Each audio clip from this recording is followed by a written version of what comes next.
點解平手指呢？一般老師會教大家個指尖要 firm，然後要拱起手，要 curve finger，然後let's say 加埋強嘅 legato 啦，咁可能最快可以變成咁。但係呢，我有個更加好嘅方法，就係平手指。點解平手指呢？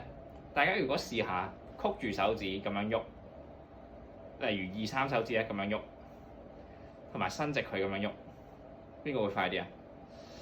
然後喺呢度都係同樣道理嘅。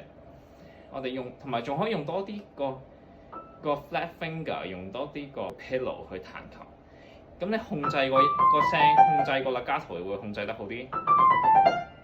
然後個聲又冇咁 harsh， 然後又會冇咁易彈錯音，所以就係